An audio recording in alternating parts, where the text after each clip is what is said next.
เป็นยาห้านอำเกิงลีคาโตตายปืนยาห้านหาปากอันคาโตตายเมื่อบานพระเป็นเศร้า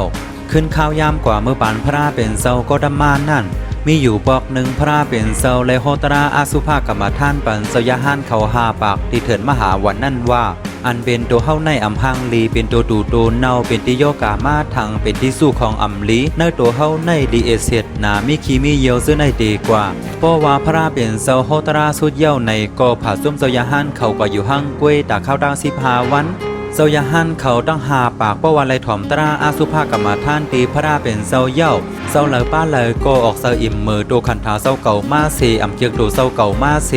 ถึงที่ซัมโปอ่อนกันคาตูตายมังเซาโกเฮเปินมาคาตายโกมีในข่าวดัง15 วันกล้วยถึงที่เขาซัมโปคาตูตายกว่าตั้งหมดหาปากถ่อมมาถึงที่ในเย้ามังโกโกเตเคยฮู้ว่าเป็นสังเลพระเป็นเซาอ่ำห้ำเซายาหันเขาตั้งหาปากนั่นอ่ำปันคาตูตายลาไหนก่อนที่พระเป็นเซาเตโฮตราเตเสียด้วยกูบอกว่าลองโฮตราของพระเป็นเซานั่นที่เป็นพ่อนลีโตเพลไลพองในอยู่พระเป็นเซาโฮตราอาสุภากรรมท่านบันเซายาหันเขากล้วยเป็นสังเลเซายาหันเขาตั้งหาปากอิ่มเมอรีซานตัวเซาเก่าเสอ่อนกันคาตูตายลาในลองตั้งมันมีอยู่ว่าพระเป็นเซาเอาตาเขคำเซาสีด้วยหันขึ้นพื้นวันหลังเขาตั้งหาปากนั่นว่าเมื่อสัตว์กวนเขายามเป็นมูเซอร์เสวันสู้ตุ่มกันเสกว่าหาคาตัวสัตว์มากินพองมาขายพองให้ซึ่งนั้นกว่าต่อสู้บานเขาเพราะว่าเขาตายเสียสัตว์นั่นเย่าในเขาตั้งหาปากโก้ในไรกว่าตกมังอะไรซ้อมกันตั้งหมดเป็นข้าวตั้งหึงนั่นเป็นหลายล้านปี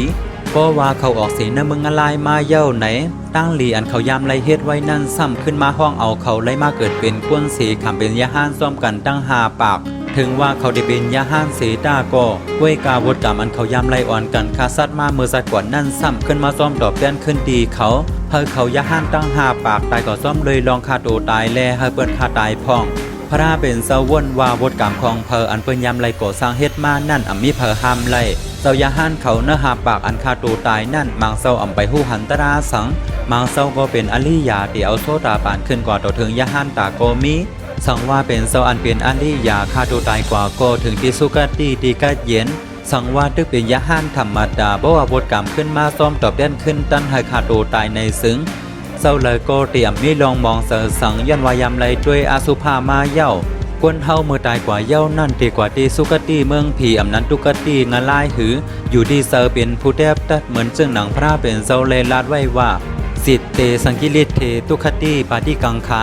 เมื่อเสขีมองอำซึ่งเซอตุคติงาลายเป็นดีกว่าสิทเตอสังกิริเทสุขติปาติกังขาเมื่อเสซึ่งเซออำขีมองสุขติเมืองผีเป็นดีกว่า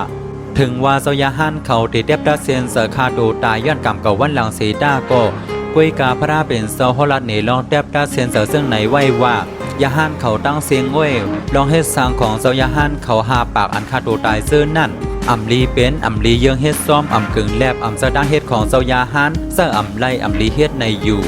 วายเสเป็นลองอันเซายาหันเขาคาโดตายปอกในเย้าพระเป็นเซาก็สั่งสอนไว้เย้าว่าเป็นยาห้านอำกึ่งลีคาโตตายเตเอานั่นมาก็อำไรยินว่ามีเซายาห้านสันอาลียาคาโตตายแท่งสีปอกปิ่นภายใต้สี10ไข่ในขึ้นปืนขาเฮาหมอโมขาวเหมอสูงค่า